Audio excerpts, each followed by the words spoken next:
Hi, இன்றைக்கி என்ன பார்க்க போகிறோன்னா நீதி கட்சியோட சாதனைகள் பார்க்க போகிறோம். நீதி கட்சி வந்தனால தற்கால தமிழ்நாடு வரலாற்றிலே ஒரு திருப்பு முனையாக இருந்திருக்கு. சென்னை ராஜதானியின் பிராமணல்லாத சார்பாக துவக்கப்பட்ட முதல் அரசியல் அமைப்பு நீதி கட்சி தான். இதில் என்னென்ன சாதனைகள்னு பார்ப்போம். ஃபஸ்ட்டு பிராமணன் அல்லாதவருக்கு குரலாக நீதி கட்சி இருந்தது. பிராமணன் அல்லாதோர் பிரகடனத்தின் மூலம் தெளிவாக்கப்பட்டது. அது மட்டும் இல்லாமல் கட்சி பத்திரிகைகள் மூலம் இதை பற்றி, இந்த கொள்கையை பற்றி மக்களிடம் போய் சேர்த்தாங்க. அடுத்து வகுப்புவாரி பிரதிநிதித்துவம்.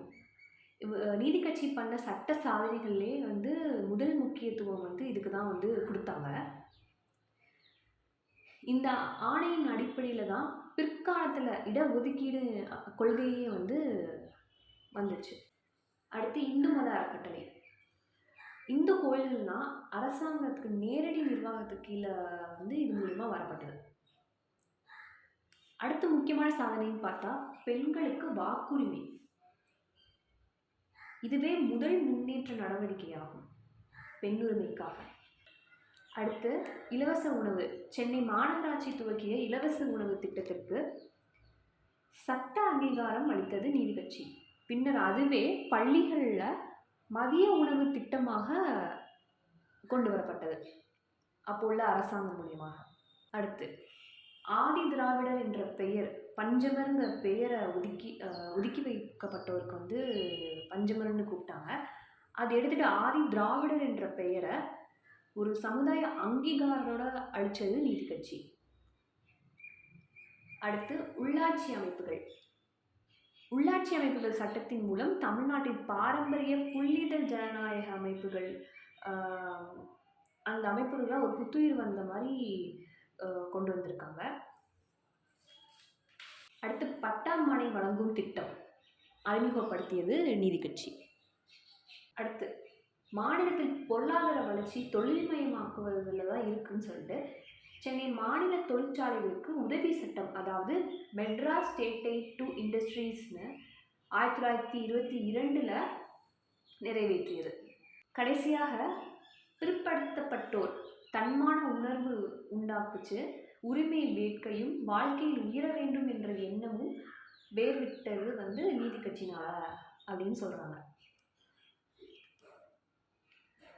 இதெல்லாம் சாதனைகள். இது போக வரலாறு காணா வளர்ச்சி என்னென்னு பார்ப்போம். அடுத்து சென்னை நகர திட்ட சட்டம் 1920 கொண்டு வந்தாங்க. இது மூலியமா குடியிருப்பு காலனிகள் உருவாக்கப்பட்டது. அது மட்டும் இல்லாமல் நுங்கம்பாக்கத்தில் நீர்நிலை அமைச்சாங்க. அதுக்கப்புறம் மர்மலம் கிராமம், அது மாம்பள்ளம் அப்படின்ட்டு பெயர் வந்தது. இது போக தியாகராய நகர் பேர் வச்சாங்க. இது போக நிறைய அடையாளங்கள், அதாவது பனங்கல் பார்க், பனங்கல் பூங்கா, உஸ்மான் ரோட், நடேச பூங்கா, பாண்டி பசார், இது போன்ற நிறைய அடையாளம் குறியதாக நீதி கட்சி மூலியமாக உருவாக்கியிருக்காங்க. அடுத்து மருத்துவ படிப்புக்காக இந்திய மருத்துவ பள்ளி துவக்கப்பட்டது. மருத்துவ பள்ளி. இது போக சிவஞானம் பிள்ளை குழுவின் பரிந்துரையின் பேரில் அண்ணாமலை பல்கலைக்கழகம் 1929 துவக்கப்பட்டது. இது போக வளர்ச்சித்துறையில் பார்த்தா பிரித்து கொடுக்கப்பட்ட துறைகள், ஒதுக்கப்பட்ட துறைகள்னு 2ஆக பிரித்தாங்க. அதில் கல்வி, பொதுப்பணி, விவசாயம், உள்ளாட்சி, பொது சுகாதாரம், மருத்துவ நிர்வாகம், தொழில், கல்வி வளர்ச்சி, ஆராய்ச்சி போன்ற துறையெல்லாம் பிரித்து கொடுக்கப்பட்ட துறைகளில் சேர்த்தாங்க, அதாவது டிரான்ஸ்ஃபர்டு சப்ஜெக்ட். அடுத்து முக்கியமான காவல், நீதி, நிர்வாகம், நில வருவாய், அப்புறம் தொழில் தகராறு தீர்ப்பது, இது எல்லாமே ரிசர்வ்டு சப்ஜெக்ட்ஸ்ங்கிற கேட்டகரி, அதாவது ஒதுக்கப்பட்ட துறைகளில் கொண்டு வரப்பட்டது.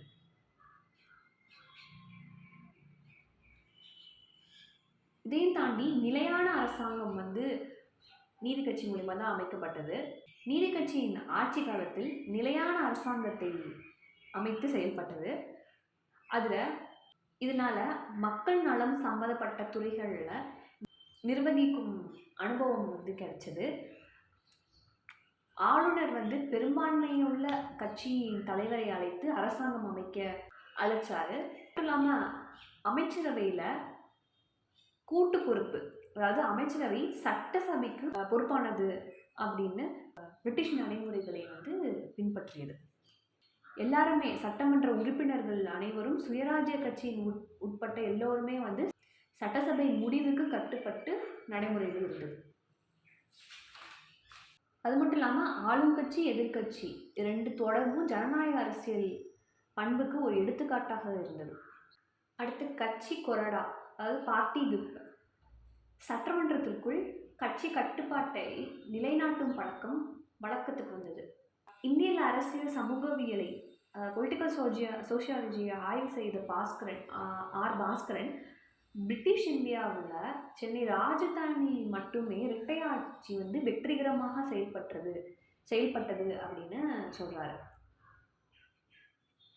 இப்போ பார்த்தது சாதனைகள். அடுத்து குறைகள் பார்ப்போம்.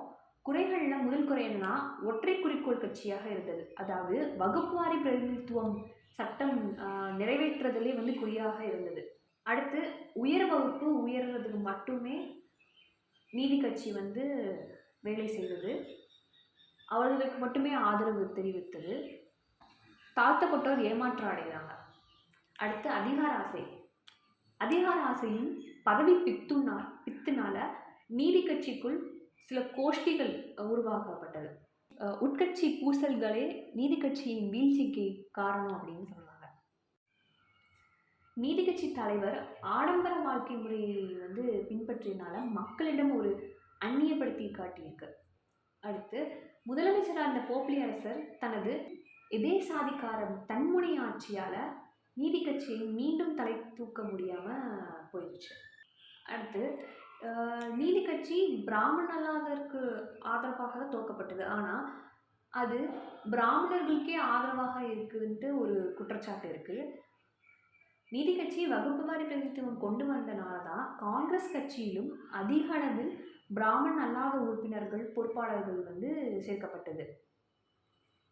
இதை தாண்டி தேர்தல் தோல்வி சந்திக்க விருப்பமில்லாத நீதி கட்சி பிராமணர்களை கட்சி உறுப்பினர்களாக சேர்த்து கொண்டது அப்படின்ட்டு சந்தர்ப்பவாத அரசியல் அப்படின்னு சொல்கிறாங்க. நீதி கட்சி வகுப்பு வாரி பிரதிநிதித்துவம் கொள்கையை செயல்படுத்தி பிராமண் அல்லாத வாக்குகளை பெறுவதற்காக தான் கொண்டு வரப்பட்டது அப்படின்னு கம்யூனிஸ்ட் தலைவர் பி ராமமூர்த்தி வந்து சொல்கிறாரு. பொருளாதார நெருக்கடி அப்போ விவசாய சிக்கி தவிக்கும் போது நிலத்தீர்வை ரத்து செய்யாதது ஒரு பொருளாதார தவறாகும்.